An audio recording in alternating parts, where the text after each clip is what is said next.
Hello everyone, कैसे हैं आप लोग। उम्मीद करते हैं अच्छे होंगे। आंसर की आ गई है, जैसा मैंने बताया था। आप लोग मुझसे जुड़े हैं तो पता होगा कि आंसर की 6 या 7 में आएगी। मैं हमेशा आपको ये कह रहा था 2-3 दिन लेट रहेगी। आंसर की आ गई। चलिए, आंसर की आ गई। एक तो आपका टेंशन खत्म हुआ। और 2024 वालों को मैं फिर कह रहा हूँ, मैं समझ सकता हूँ आपको बहुत फ्रस्ट्रेशन है, लेकिन रिजल्ट नहीं आ रहा है। उसके लिए हम आप और जो भी कर सकते हैं लोग कर रहे हैं। देखो कब आएगा। दूसरी बात कि अब आंसर की आ गई। बहुत सारे लोग चेक कर लिए होंगे, बहुत सारे लोग वेट कर रहे होंगे। साइट वगैरह नहीं खुल रही होगी, टाइम है 12 तारीख तक आप चेक कर सकते हैं। मैं ये वीडियो क्यों बना रहा हूं, क्योंकि अब आप लोग क्या करोगे, कट ऑफ खेलने लगोगे कि भाई कट ऑफ क्या जाएगी और कट ऑफ कितनी रहे। तो मैं भी कुछ आंकड़ा आपको बताऊंगा कट ऑफ पे, लास्ट तक जुड़े रहेंगे।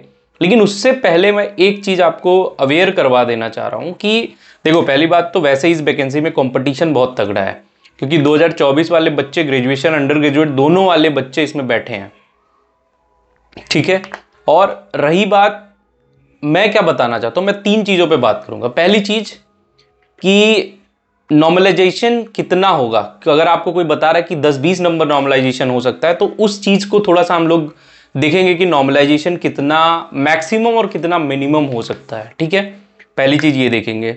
दूसरी चीज कि सीबीटी 2 एग्जाम कब तक होगा और क्या आपको अभी जुटना चाहिए कि नहीं जुटना चाहिए, किन किन लोगों को जुटना चाहिए। ठीक है। तीसरी चीज, कट ऑफ। कट ऑफ तो आप लोग खेलेंगे ही, सब लोग खेलेंगे, मैं भी एक आध वीडियो बनाऊंगा।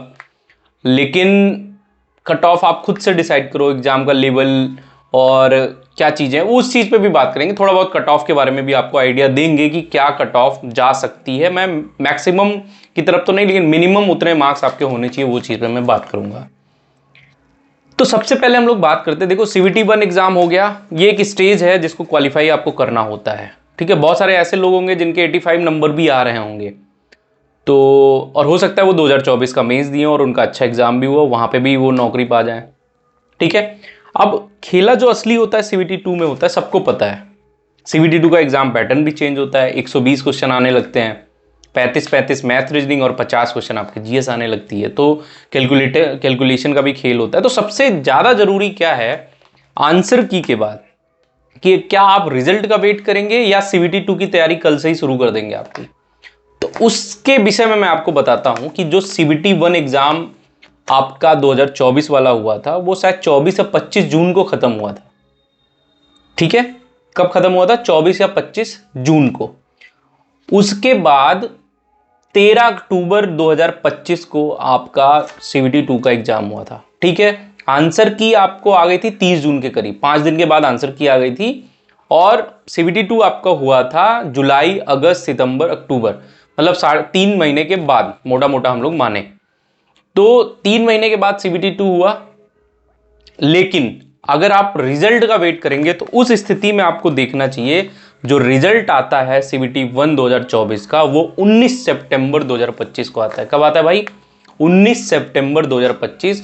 और अगर आप रिजल्ट का वेट करेंगे तो 19 सितंबर और 13 अक्टूबर के बीच कितना टाइम है वो किसी को बताने की जरूरत नहीं है। 1 महीने से भी कम का टाइम आपको सीबीटी 2 की प्रिपरेशन के लिए मिलेगा। चलो ठीक है, ये बात भी सही है। तो मेरे मार्क्स कम आ रहे, क्या मैं सीबीटी 2 पे जुट जाऊं?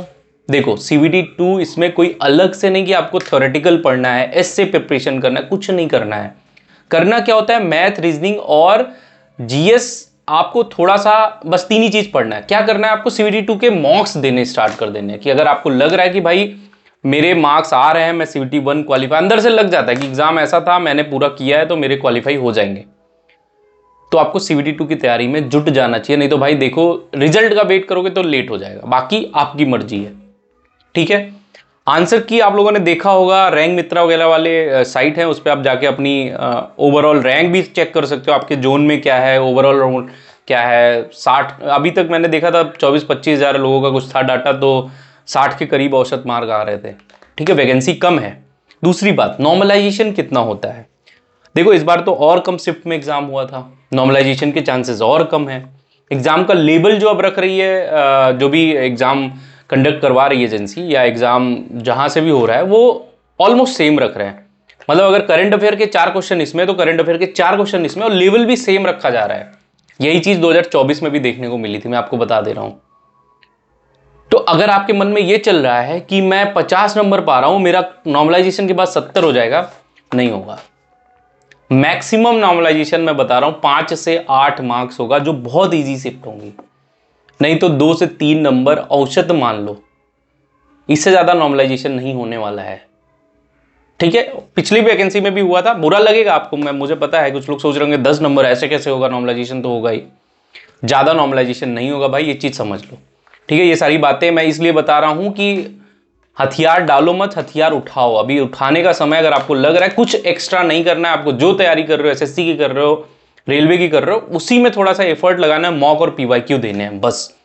उसमें जो चीज आपको फंस रही है, कैलकुलेशन टफ टिपिकल लग रहा है, कुछ 2-4 चैप्टर ऐड होते हैं, जीएस में क्या चीजें पढ़नी, कंप्यूटर छोड़ा था तो वो चीजें क्या पढ़ना है, ठीक है, हिस्ट्री में कुछ चैप्टर छूट गए थे तो उसको कवर करना, यही सारी चीजें करनी, नथिंग एक्स्ट्रा। ठीक है, अब कट ऑफ के बारे में बात करते हैं। देखो, मैंने अभी बहुत सारे लोगों का डाटा तो नहीं देखा है, लेकिन एक चीज आपको बता देते हैं कि अगर आप यूआर से बिलोंग करते हैं, उसी से आप सब लोग अपना देखिएगा।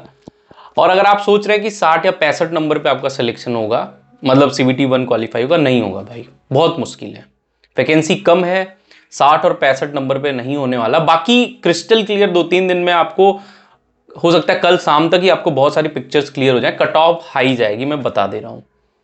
तो अगर 70 या उससे ऊपर मार्क्स हैं तो थोड़ा उम्मीद बनाओ, बाकी एग्जैक्टली क्या होगा देखो, कट ऑफ हाई जाएगी, मैं फिर बता रहा हूँ 75, पिछली बार भी 80 तक कट ऑफ गई थी नॉर्मलाइजेशन के बाद, तो 70 प्लस हो तो ठीक है, आपको तैयारी स्टार्ट कर देना चाहिए। वैसे ही ओबीसी, EWS, SC ST वाले भाई सब लोग अपना इस हिसाब से देखो, बहुत सारी, मैं यहाँ कट ऑफ आपको नहीं बता, मैं एक अंदाजा बता रहा हूँ, ठीक है, बहुत सारी चीजें आपको पता चलेंगी। मैं बस ये बताने आ रहा था कि CBT 1 और CBT 2 एग्जाम के बीच जो डिफरेंट होता है, अगर आप उसको रिजल्ट का वेट करेंगे तो आप लेट हो जाएंगे, तो तैयारी अपनी माइंडसेट बना लो, ठीक है, नहीं होगा कोई दिक्कत नहीं है, नहीं होगा तो अगली बार होगा, मैं CBT 2 की तैयारी करूंगा, ये नहीं कि 50 पे करूंगा, 50 नहीं आ रहे तो अदर एग्जाम्स भी फोकस करो साथ में, कोई एक्स्ट्रा चीजें इसमें नहीं पढ़नी है, ये चीज आपको ध्यान देना है। पढ़ाई करो, कंप्यूटर के जो भी लेटेस्ट क्वेश्चन CBT 1 में आए होंगे मैं सारे डिस्कस करवाऊंगा आपसे, क्योंकि हमारी 6 वीडियो कंप्यूटर की थी, बहुत अच्छे रिस्पॉन्स उस पर मिले हैं, आप लोगों ने ही दिए हैं, और कई सारे भाइयों ने तो कहा था कि हूबहू क्वेश्चंस उससे मिले हैं। तो अगर आपने अभी भी नहीं देखा तो देख लेना एक बार, नहीं तो CBT 2 क्वेश्चन भी हम लाएंगे कंप्यूटर के। बाकी पढ़ते रहो, और बहुत सारे एग्जाम्स हैं, यूपी में हैं तो यूपी का लोअर पीसीएस का एग्जाम आया है, फॉर्म आने वाला है, लेखपाल का है, बहुत सारे फॉर्म और अदर स्टेट में भी आ रहे होंगे, ज़्यादा जानकारी नहीं है, तो पढ़ते रहो। कोई भी दिक्कत होती है इंस्टाग्राम पे, टेलीग्राम जरूर फॉलो कर लो, वहाँ पे इंपॉर्टेंट PDFs वगैरह सारी जानकारी आपको मिल जाएगी। अगर अभी तक चैनल सब्सक्राइब नहीं किया तो सब्सक्राइब कर लो, बाकी कोई डाउट हो तो बिल्कुल हम लोग बात करेंगे। चलिए पढ़ते रहिए, ऑल द बेस्ट।